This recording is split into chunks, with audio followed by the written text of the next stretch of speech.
Hello, everyone, and a very warm welcome to our discussion on humanitarian care practices. I'm Goda Milasiute. I'm a research fellow at the Berlin-based think tank Center for Humanitarian Action, and it is my great pleasure to moderate this session today. Just some practical information before we start. In the chat, you should be able to find the link to the live captioning function, and we also have a simultaneous translation into French, which you can access by clicking on the globe icon. Si vous souhaitez écouter ce webinaire en français, vous pouvez le faire en cliquant sur l'icône du globe en bas de votre écran. Thank you so much for showing interest in this important topic. As many of you are probably aware, care work is often taken for granted. It is often invisible and often undervalued, both in monetary and non-monetary terms. And also women and girls perform most of it. 2/3 of the paid care workforce are women, and it is estimated that women and girls carry out 75% of unpaid care work. Care is also at the heart of humanitarian action, if we consider how humanitarianism came into being and what its aims are.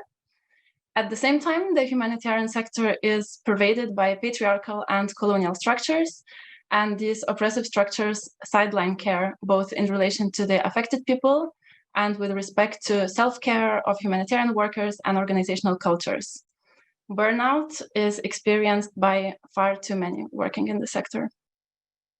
So in this panel, we would like to discuss how care is a feminist issue, what consequences the lack of care approach within humanitarian organizations has for people affected by crisis and for humanitarian workers, and what could be the alternatives. And to discuss with this, we have a wonderful panel of experts, which I would like to introduce now. First of all, a warm welcome to Dr. Deepta Chopra, who is a social policy researcher at the Institute of Development Studies at the University of Sussex. Deepta is a feminist social scientist and leads the Institute's work on women's empowerment and unpaid care. Her research project includes a project on women balancing care and paid work, as well as the analysis of post-COVID care responses in the Asia and Pacific region. Deepta aligns herself closely with issues of power and participation, citizen engagement, and governance. Thank you for being here today with us, Deepta. Next, I would like to welcome Dr. Gemma Houldey, who is a well-being advisor and facilitator for aid sector professionals and changemakers. Gemma has over 15 years of experience with human rights and humanitarian programs, particularly in the Middle East and East Africa. Additionally, Gemma has spent more than 6 years in research and training focused on staff care in the aid sector, including her PhD attained at the University of Sussex. Her new book, titled The Vulnerable Humanitarian: Ending Burnout Culture in the Aid Sector, explores organizational culture and how we can change it using feminist and anti-racist approaches. Gemma provides mentoring and training on creating healthier and more inclusive working cultures, and she also runs a book club, which is starting this Thursday and Friday, which explores her book and is a community of practice for humanitarians and changemakers. Welcome, Gemma, and thank you for being here. Also, a very warm welcome to Meera Ghani, who is an organizer, researcher, scientist, facilitator, care worker, and a co-founder of the Moxie Consultancy collective, which supports organizations and communities on equity, anti-oppression, and cultivating a culture of care. After 2 decades of working in activism and nonprofit work on climate justice, racial equality, children's rights, and human rights, Meera realized that we cannot make considerable changes if we don't take the time to heal our relationships with each other and the planet. This led Meera down the path of developing her theory and praxis around what she calls a culture of care, which we will definitely discuss today. Thank you, Meera, for being part of this panel. And finally, I'm very happy to welcome Miriam von Bibra, who is a pediatric resident at Klinikum Bremen-Mitte. Last year, Miriam spent 9.5 months working as a medical doctor in the Central African Republic and is currently preparing for her next humanitarian posting in November. Thank you, Miriam, and all the other panelists for being here today to share your knowledge, your work, and your experiences with us. Before we start our discussion, I would like to encourage the audience to use the Q&A box to post your questions, and we will try to cover them later on, time permitting. Also, if you're on Twitter, please share your impressions there using the hashtag HCBerlin. And the last technical point is that this event will be recorded and can be accessed later on YouTube. Now, without further ado, let's start our conversation. And I would like to first ask you, Dipta, to provide us with a short overview, what care means, what role it plays in our society, and also maybe you could discuss how care is a feminist issue to sort of explain that connection. Over to you, Dipta. Great. Thanks, Goda, for this very fascinating and exciting panel and invitation. It's a really important question about like setting the boundaries of what care is. And for me, care has always been about direct personal relationships. So it's kind of like about meeting the needs, which may be material, maybe emotional, spiritual, or developmental needs of other people. But the thing that distinguishes it from other aspects of work, I should say, is the fact that it is through direct personal relationships. Care can be direct in terms of the care of people, but also indirect in terms of, let's say, domestic work, housework, cleaning, etc., as well as community care, which could be voluntary, but also paid work, like carers, cleaners, health and education workers. We need to understand that care is a good thing. It's a social good. It underpins all development progress. It sustains and reproduces society. And actually markets as well as states depend on care for their functioning.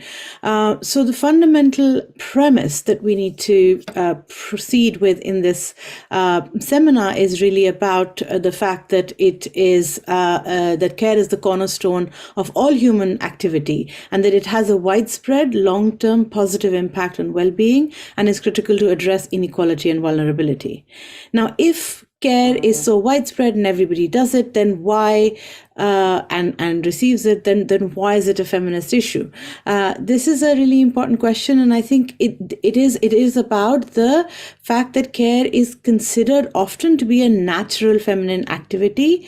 We know from our research that in households across South Asia and Sub-Saharan Africa, for example, mostly women are doing the care work themselves, which includes household work, care of children, but also water and fuel collection, as well as care of animals.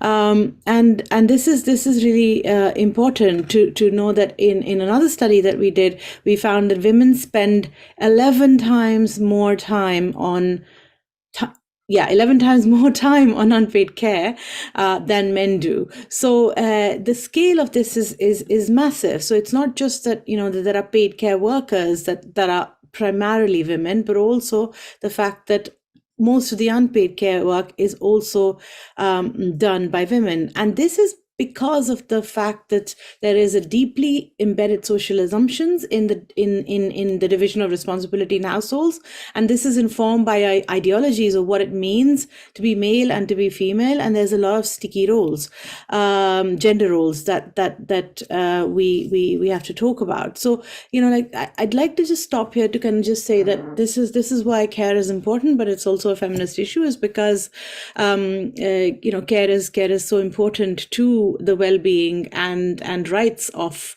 everyone, but especially of women and girls.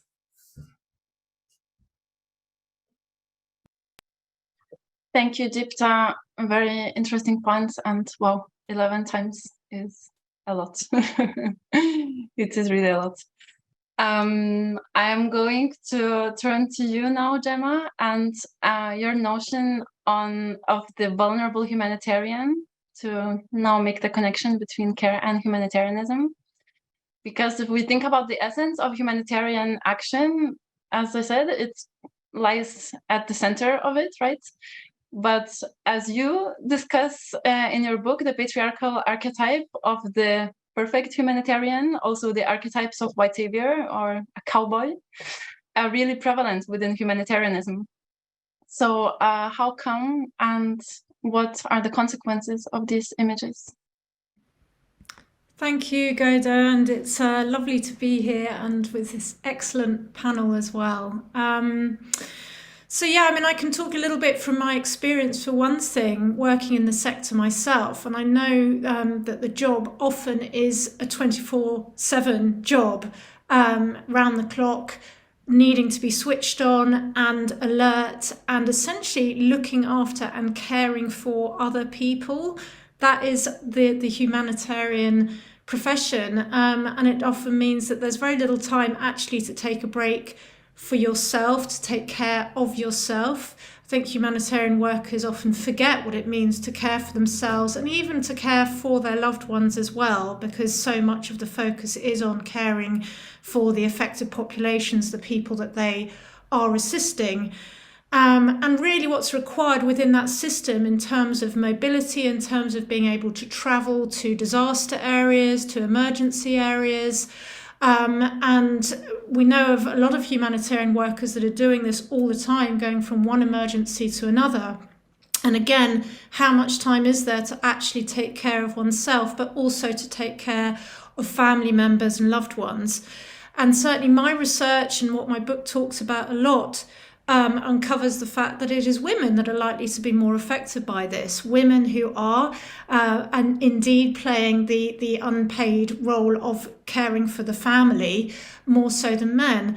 And I saw this even more so in, I suppose, what we'd call more patriarchal societies, where women are expected to play that role. And so it's no surprise that we see it's often men that are doing the humanitarian work in emergency areas, and women who struggle to keep up with that career because of the expectations of them to be at home looking after their families.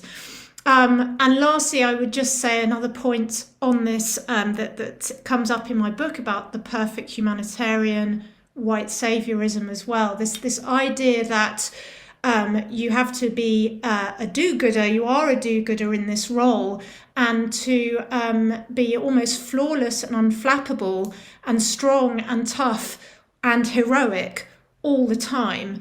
What is it that humanitarians therefore are hiding about themselves, about their weaknesses, about their vulnerabilities, both men and women? How much of a performance are people putting on, and the impact that has on mental health and well-being? And that was certainly one of the key findings in my work, is this performative role and not actually being able to pause and take care of yourself is a big contributing factor to burnout and all the other problems that we see in the sector.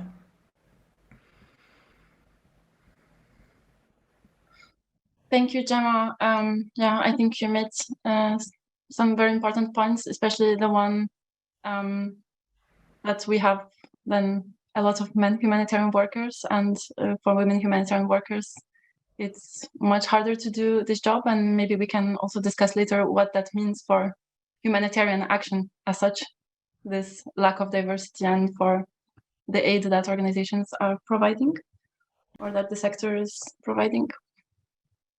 Meera, I think your work and expertise closely relate to what Gemma has discussed, especially your conceptualization of the culture of care.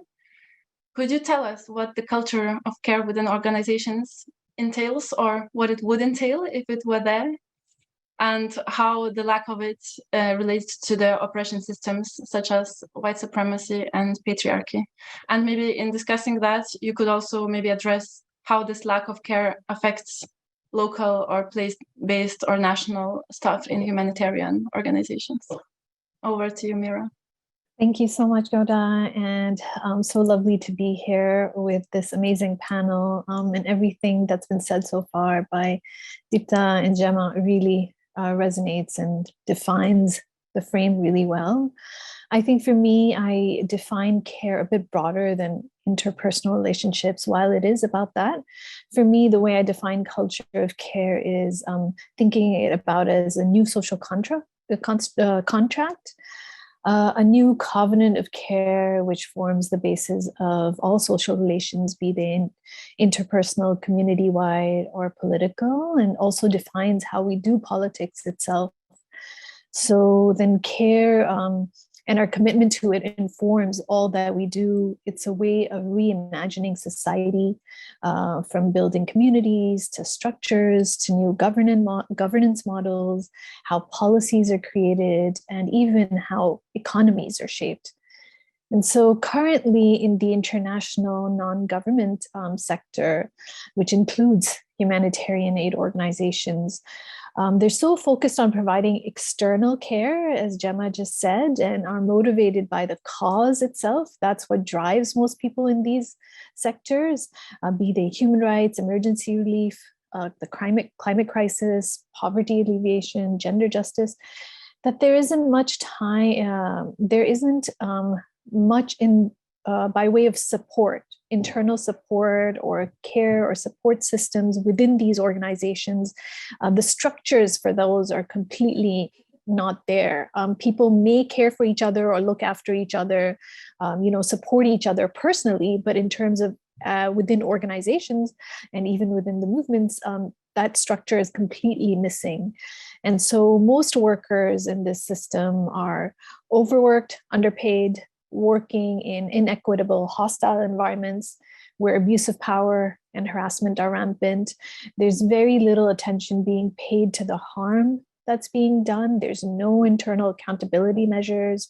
I mean, recently we've seen certain moves towards creating codes of conduct and having a few audits, like we've seen after the scandals at Oxfam, Save the Children, and even Amnesty International. But most of these organizations, and from my experience in working in a lot of these sectors, especially within the climate movement, they end up replicating the same systems of harm and oppression, which you named as patriarchy, white supremacy, ableism, cis heteronormativity, even though they profess to be fighting these very systems. I mean, survey after survey in NGOs reveals that racialized people are not only underpaid, but they're also sidelined. They're not part of the decision-making structures. They're mostly tokenized people who are doing the care work and doing a lot of the load carrying. And that there's kind of intense racism and structural power dynamics that are never addressed. So just to kind of end, that culture of care would require not only to address these issues, which doesn't just include diverse recruitment, because that's not the solution people think it is, but it's a shift in balance of power.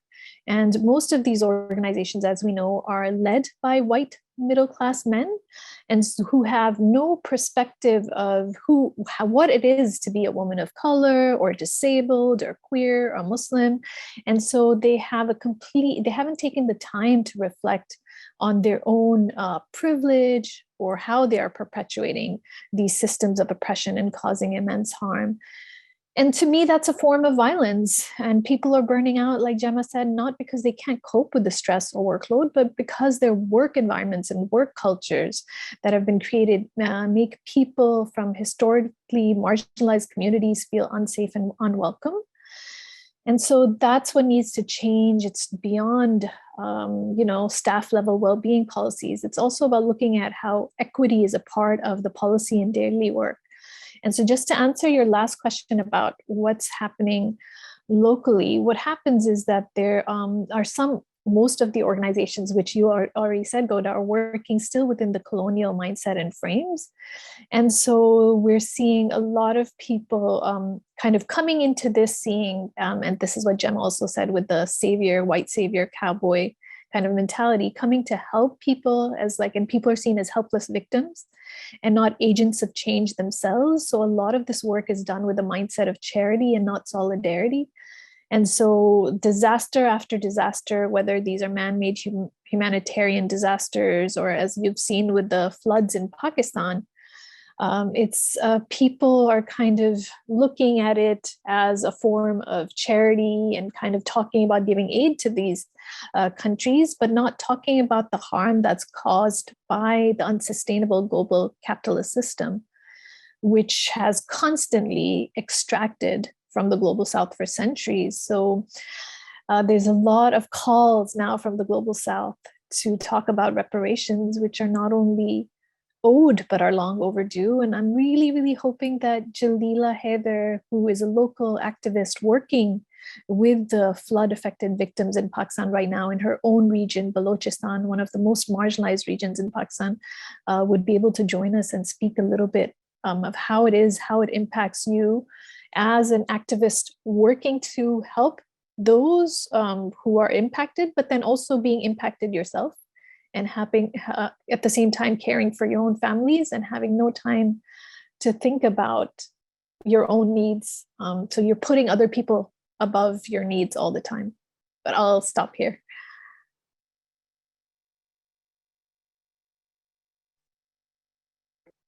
Thank you very much, Meera. You made some really important points, I think, regarding a new way of reimagining society, which we need. And also, I think also the aspect of imagination is important, because sometimes we lack it. And much more the people who don't have certain experiences themselves, because knowledge is important, experiences are also very important.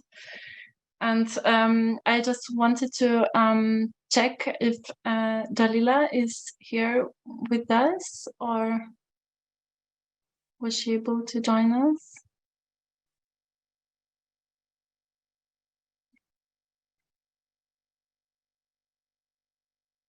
Okay, seems not to be the case for now. Maybe we can try that again during the later discussion round or the Q&A. Then I would like to turn to you, Miriam.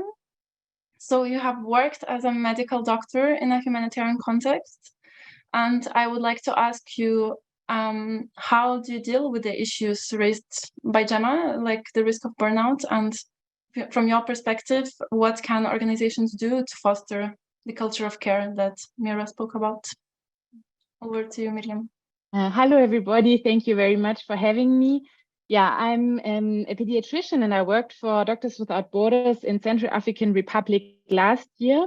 And yeah, this country is a country with far distances and nearly no streets, very little education possibilities, and a very dysfunctional health sector.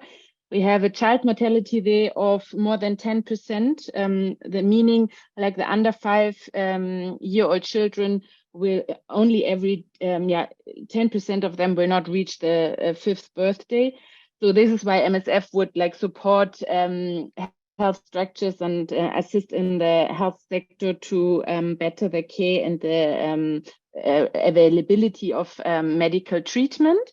And of course, it is quite a challenging job to be one of 5 doctors in a hospital with 120 beds for children. If I work here in a 120 beds hospital in Germany, we would be maybe 60 or 70 doctors. So in a low resource setting, we have a lot of patients that we are responsible for, and it's quite challenging to see children dying, sometimes nearly every day.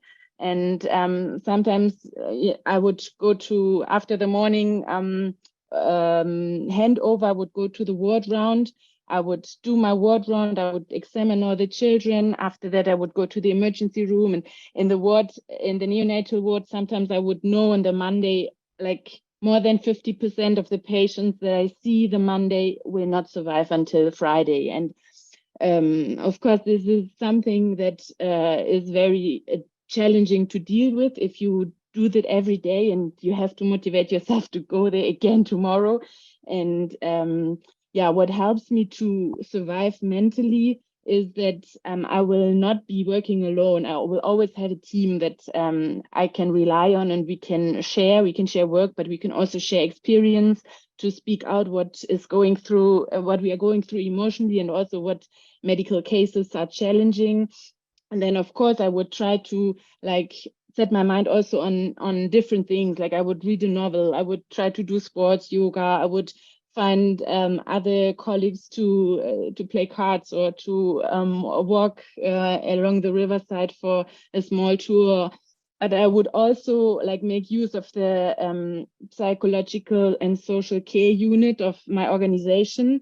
And that is also something that is already implemented by MSF. And I think it's a good idea to have psychologists available in your mother tongue to speak to and to follow up on yourself mentally on a regular basis. And I made use of that a lot. And I also think there's much more room for improvement to create spaces and times and rooms for supervision. Yeah, on the patient side, we also had a psychological team, and I would also try to involve them in, for example, in creating a good palliative care path for the family, and that in creating a good moment to say goodbye to a child that is dying, that would also help myself to accept more the situation that the child is the parents have to say goodbye, but to support also this part of the medical work in a sensitive way is also good, I think, for the person we are serving and also ourselves. Thank you.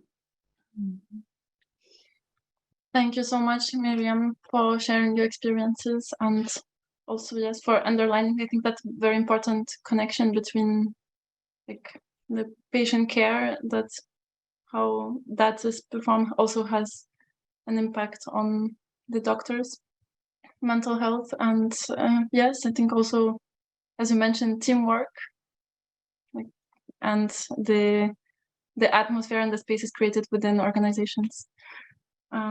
Very important aspects for sure. So far, we have addressed the conceptualization of care and care work, and also the care in humanitarian action more from the humanitarian workers' perspective. And I would also like to talk about care and caregivers within communities, and to discuss that connection between care and the participation of affected people. So one of the questions that I would like to ask is, how do humanitarian actors influence these gendered care-related dynamics within communities, these dynamics that we talked about? Miriam, maybe you would like to start? Yeah, thank you again for the question. My experience is that an organization, a humanitarian organization like Doctors Without Borders would offer, of course, jobs for the local staff also. Like we as a humanitarian international team would be 10% of the workers for the local project, and the other 90% would be local colleagues, meaning doctors, nurses, cleaners, guards, and like uneducated health helpers.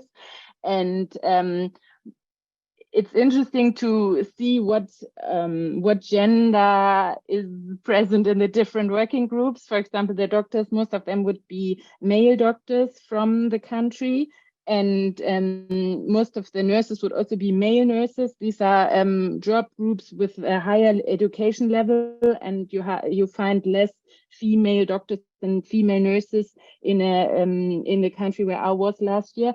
So meaning you take a male doctor or a male nurse sending to a rural area where it's a bit dangerous.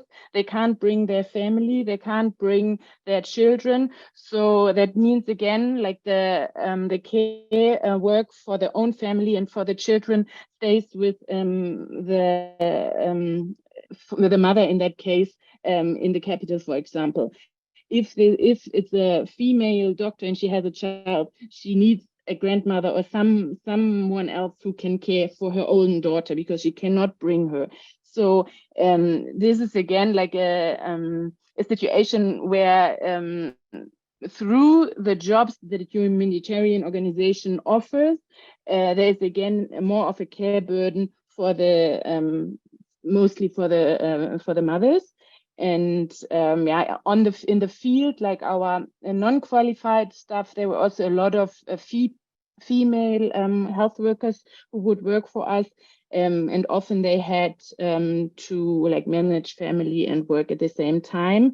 Yeah, but the organization doesn't take the responsibility to bring in international or families from another part of the country to the working field, and that creates, of course, a bias of people who can be able to join a team like that. So, for example, I also couldn't come with a child or with a partner or with a family. So I could only do it because I'm not yet a mother, and my colleagues who have small children would not be able to do a mission like that.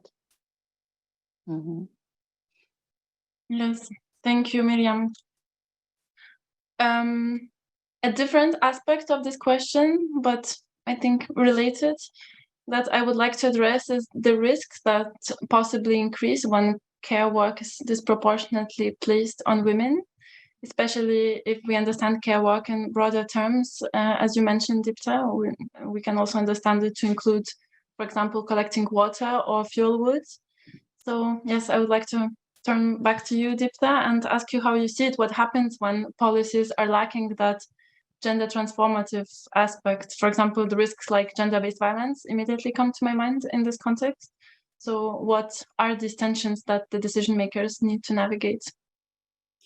Thanks. And I think I'd just like to start with where Miriam ended, which was kind of like the fact that there is, care work, then it almost kind of necessitates like a very, very vertical segregation of who can be the doctor and who can be the nurse, and, in terms of educational qualifications, but then, the lower paid, perhaps more informal positions are then taken by women, but also then there is also a horizontal segregation where it's kind of like certain jobs can only be taken by so and so, by a particular gender, mostly male, because of or certain industries, and that's probably why you see a lot of humanitarian workers being either male or without families. So we what we do know is that care responsibilities affect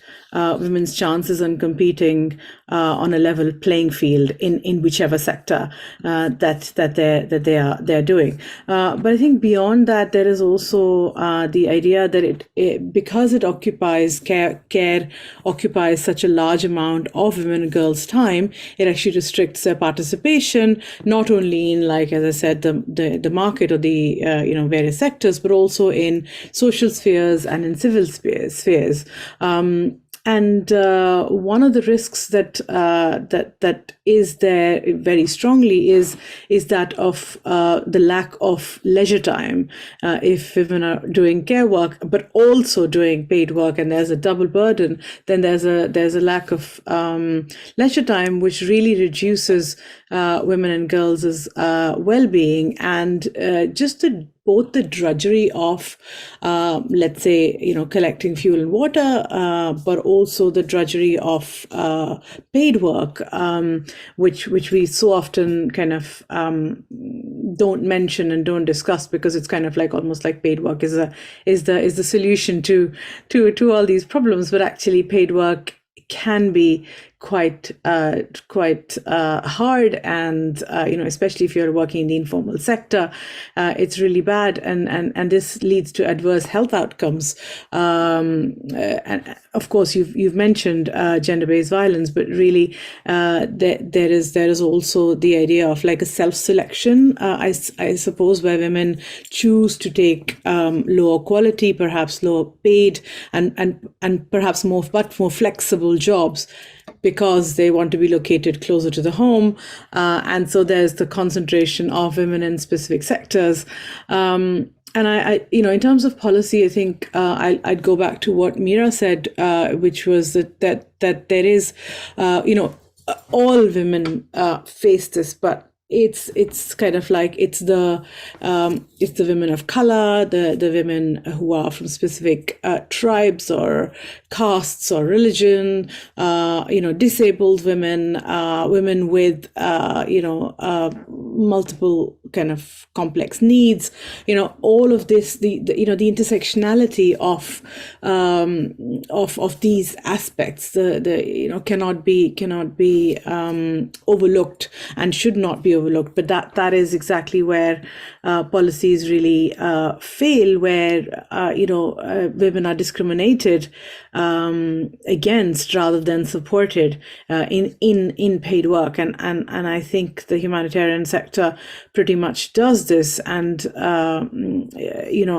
but I think also that we need to definitely have policies which assume that because women are in paid work, it does not necessarily and automatically result in a reorganization of care at home and in communities, but it actually results in women reorganizing their own time, multitasking, interrupted sleep, and therefore affects their health in that way as well. I wanted to add one thing to that. In terms of policy, then it's really important to look at certain at the organizational level, but mostly at the state level, how childcare is provided, how parental leave is provided, how flexibility is provided. I mean, remote work only became a reality during COVID, but disabled people and women and gender non-conforming people have been asking for that flexibility for decades. So I think it really needs a shift in the way we understand work and labor and care work, but then also just what kind of society we want to imagine. And I think support is really important, not just in like interpersonal support, but really structural support. And that comes from the state level, organizational level. So yeah.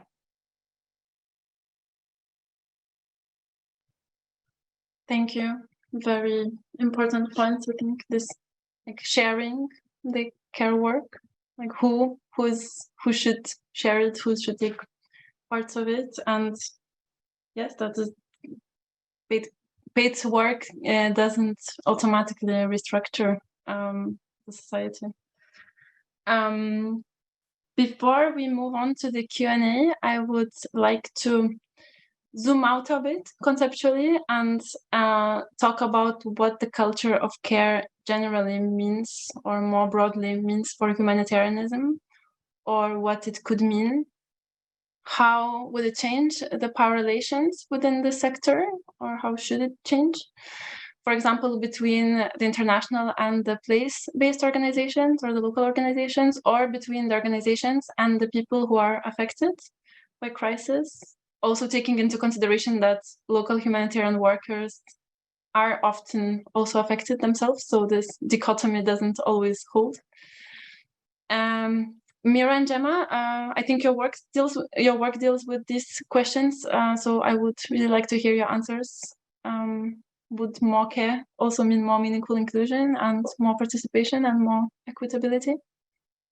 Gemma, maybe you would like to start.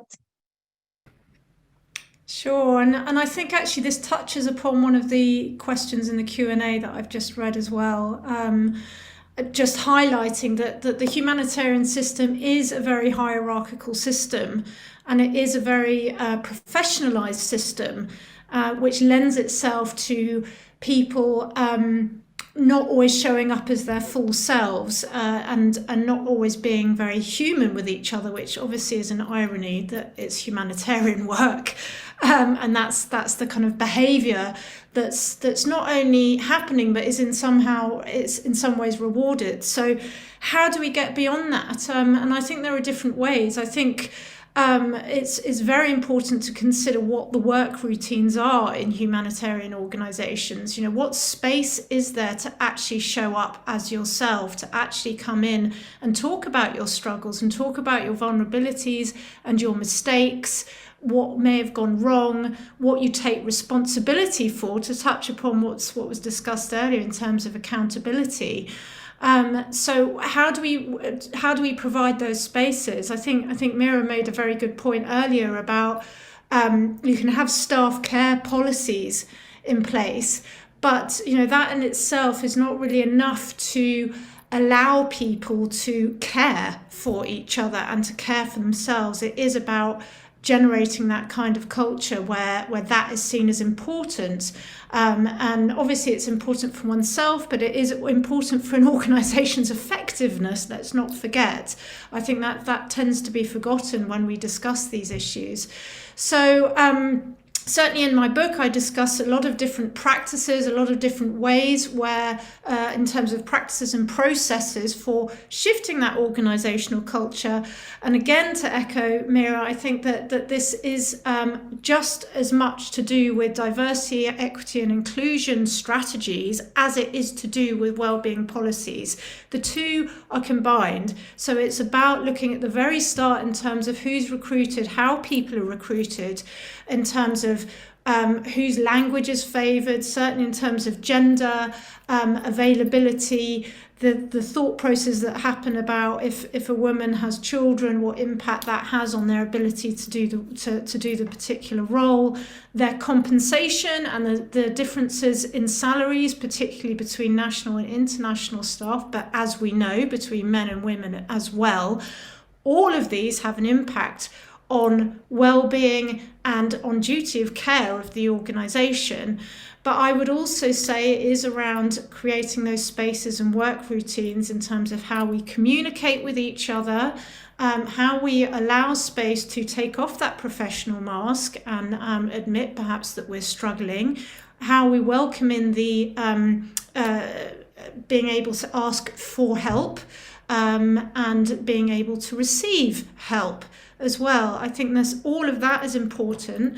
When we become more human with each other in the workplace, we might also become more human with the local communities where we're working, because let's face it, there is a huge division which is built up around the structures of aid, when we think of a humanitarian compound, for instance, which separates humanitarians from local populations. And then that also separates how we see each other, so that often populations are seen as merely victims or survivors or beneficiaries.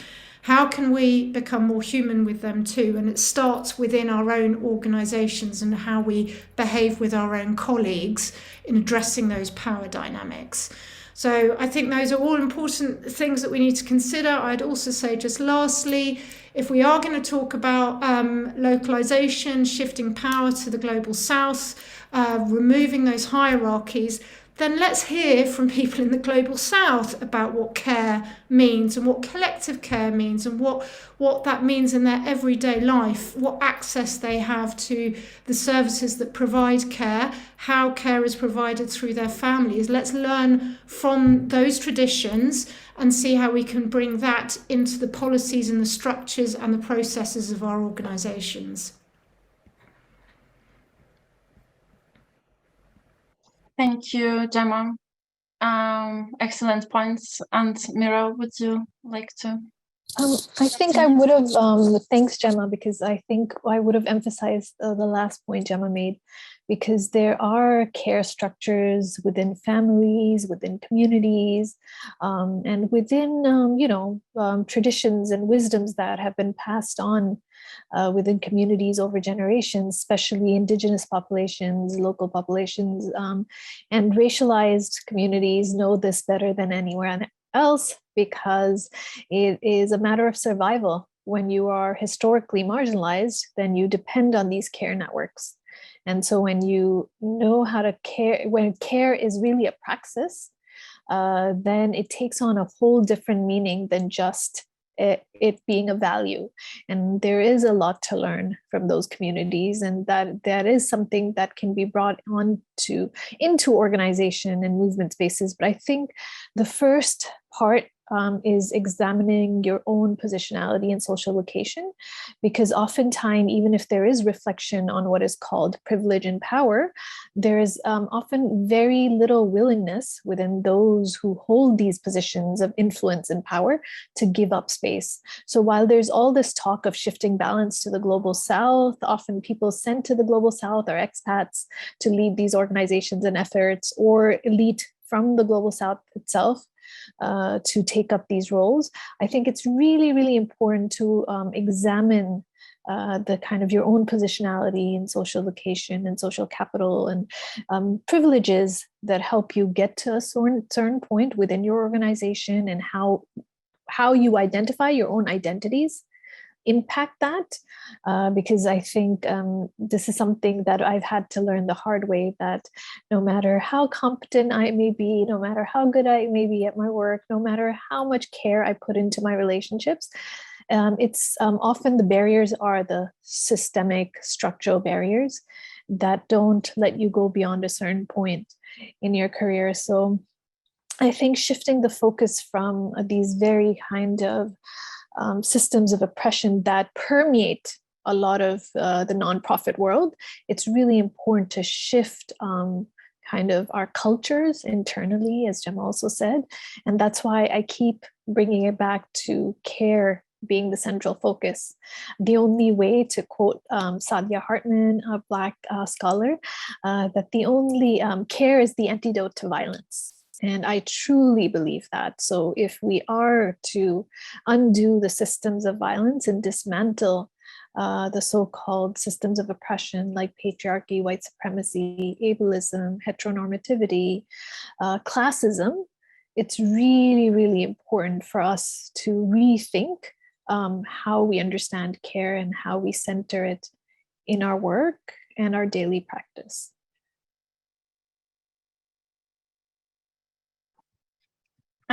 Thank you so much, Meera, for your insights. Yes, it's sometimes really hard to practice what we preach, no?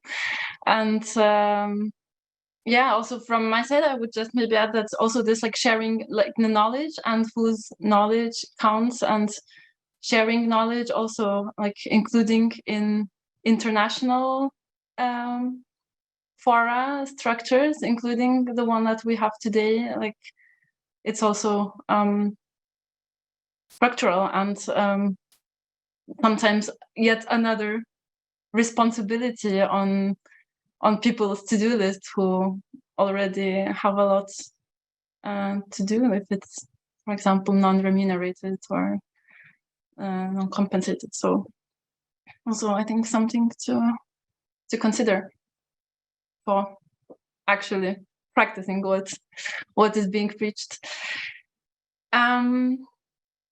Let me check if we have any questions in the Q&A. For the Q&A, I saw one question, which is, I think it relates to the last question that we discussed. However, I think I will still bring it forward because I think it's a very strong question, because it basically asks, can humanitarian action ever be care-based action, given that it's an extension of patriarchal neocolonial systems and processes? So can humanitarian action ever be about care as such? Would someone be willing to take this question? If I have to give a very honest answer, that would be no, because it comes from a colonial mind frame, and it's again seen as charity work where people are seen as victims and not having agency over their own lives. And sadly, most forums outside of humanitarian work, when I've been working within with the climate crisis, and it's the same there, all the kind of UN talks that the upcoming negotiations are also about that, where people who are facing the impacts of the crisis are either having to kind of say this loudly and are seen as victims, or to be begging for what is rightly theirs, rather than it being an honest conversation of how colonial hegemony, colonial powers, colonial structures continue to shape how exchange between the global north and the global south happens, and how a lot of this work, cause-driven work, takes place. So sorry to burst my own bubble, and because I've been doing this work for a long time, the short answer is no. Can I just add to that? And I think it is quite sobering to like have actually any sector be, it's a very far from having a care-centered approach to anything. However, that does not mean that we stop trying. I think some of the, like this, for example, this conversation could be a first start towards kind of at least recognizing that care and care work is critical to for example, this sector, to perhaps, and going back to the 3R framework that Professor Diane Nelson talked about in terms of like reducing the drudgery of care work, so reducing how can you reduce the difficult and inefficient tasks. But then like what you said, Meera, earlier, in terms of having a structural approach and really thinking about how one can redistribute this responsibility of care from women, from families, and from communities actually to the state and to employers and to the market, because without those structural aspects, we're not going to be able to do anything. And then, of course, there was a fourth R that was added by Oxfam, actually, which was on representation of carers in decision-making processes. And that's really speaks to kind of like how, again, who's chosen, what is happening in like in these very different contexts. And then the ILO has added a fifth R, which is kind of like really about reward. And this is about adequate reward and remuneration to care workers. And I think the reward thing is specifically important in humanitarian settings, because it's not just about the actual money that you get, but actually what is it that you are able to share with communities. And again, inverting that dynamic of power of not seeing this as just charity, but actually seeing how one can work together to make these changes. And I do agree with you that there are big steps involved, including actually budgets, which are often what we call careless, because they just do not even include, and this is both for states but also for organizations where it's assumed that care is kind of like an infinite free resource, but if you actually put a value to it, and if you actually put not a monetary value, but actually like as you said, like an important value to it, then I think we can take steps to change, and there is change happening in other sectors that I definitely think the humanitarian sector can learn from.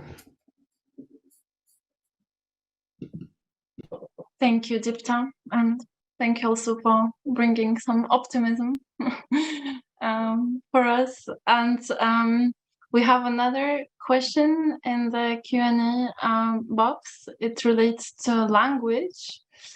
So here it goes. How can one work to see a more humanizing language as part of your work? Jargon and stereotyping seem to be pervasive and might render any care work being done meaningless. I can say something about that. I mean, I agree. It is a sector full of jargon, and again, a lot of this comes from the power structure of the system. The language created around it originates from northern academia, and it filters outwards, and then it becomes the jargon that's expected when you apply for a job in the sector, which I think immediately puts some people at an advantage, particularly those that have been educated in elite universities in the global north. So how do we change that? I mean, I think it probably does start within academia, and I'm an academic myself, and I'm not the only one on this panel. So, how do we discuss that within academia? I think that's a starting point. And I think also, just within organisations, and I think some organisations are trying to do this more than others, in terms of not just seeing people as victims, survivors, beneficiaries. These are human beings, multidimensional human beings, just like we are. And I think there needs to be more practice around that, more conversations, so that the conversations we have with the people that we are trying to support are a bit broader than an exchange that's governed by donors or a particular strategy or whatever. Even just having a normal conversation, I think is really important. We're not doing enough of that within the sector.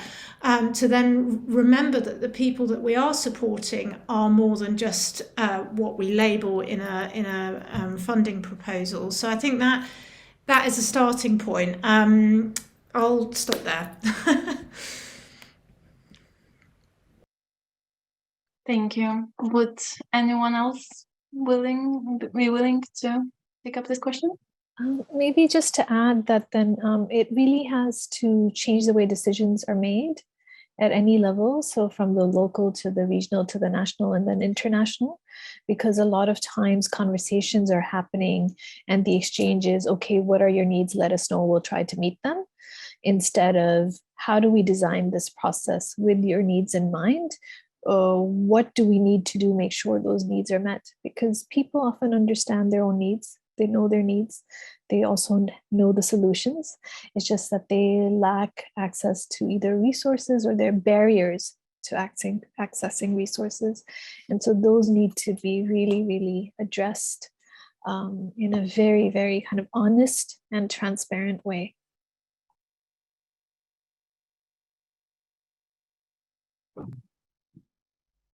I've just put some links in the answer box on kind of like using popular media, and we found that using participatory, very deeply reflexive processes to kind of like work with communities, work with people who are as you say, who know what the answers are, and then kind of but lack the resources, lack also the language to do that, really helps. So there's two examples of two 4-minute animations or 5-minute animations that we've produced, and that I think we're moving very much in, at least in our university, to kind of more and more using popular media and using kind of things like policy discourses for policymakers, but really using participatory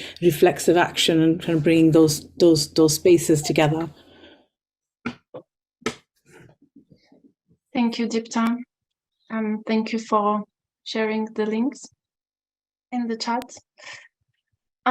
So yeah, the time has flied, at least for me, listening to all of you. And I don't think we have any more questions in the Q&A box. So before we wrap up, I would like to give you all an opportunity to tell your main message, what alternatives you see, or how we could get there. Yes, just briefly summarize your main message. Miriam, would you like to start maybe? Thank you very much. Like I would hope and call for, of course, peace and safety and the possibility for education for each and every child on this world. And I hope that one day we will have equal rights for people, and no matter the gender, the race, the class, and the country they are from. And I also do still have hope also for the humanitarian family, that we learn to care about each other, that we are learning from each other globally, not only in our small teams, but also on the big scale. Thank you. Thank you, Miriam. Gemma, would you like to continue? Sure, yeah, I believe that largely a culture of care does start from within. There's certainly organizational responsibility, but we've also got to walk the talk, and I think there's more we can do in terms of our inner work, in terms of looking at the parts of ourselves we don't want to see and giving care towards that, so that we can actually show up whole in the workplace and welcome other people and invite other people to do the same when we do it ourselves. I think it could start, for instance, with communities of practice where we're actually trying these things out in organizations. Those do already exist, and they are being generated. My book circle is also another one of them that's starting this week. People are welcome to join that. But I do feel that that's where we start, is connecting with ourselves and connecting with each other on that more human level. Thanks, Gemma. Meera, would you like to continue? Yeah, so while I talk about care and culture of care at a structural level, like Gemma said, it starts at a personal level. So for me, it's really about building lasting, reciprocal, and trusting relationships. And that comes with being yourself. And I'd like to quote another person who's, and this quote I kind of try to live by, is that our relationships keep us alive. So it's really, really important to kind of focus and take care of the relationships we build and how we build them, regardless of whether that's at home, with family, or in our office spaces or larger community. And if everyone does that, it has a ripple effect outwards, and that's what builds a culture of care. Thank you, Meera. Deepta? Thank you. I think I'd like to continue in that vein and kind of say that what we need to take back is that care is eventually a good thing. It has to be increased and not decreased. Relationships of altruism and solidarity are the ones that we're going to be able to go forth with. Having said that, I think the one thing that is also really important is self-care. So, we shouldn't forget to also build relationships with ourselves. And that takes a lot of time and effort, especially for women who have lots and lots of contradicting responsibilities and just kind of like forget that they are, if they don't exist, then that care doesn't exist either. So instead of kind of like depletion, what we need to go towards are goals of well-being and solidarity, really. Thank you, Deepta. I think it's a really good finishing point. And yes, I see we're right on time. Thank you, everybody, for your participation. Thank you for the questions. And many, many thanks to you, Miriam, Meera, Deepta, and Gemma.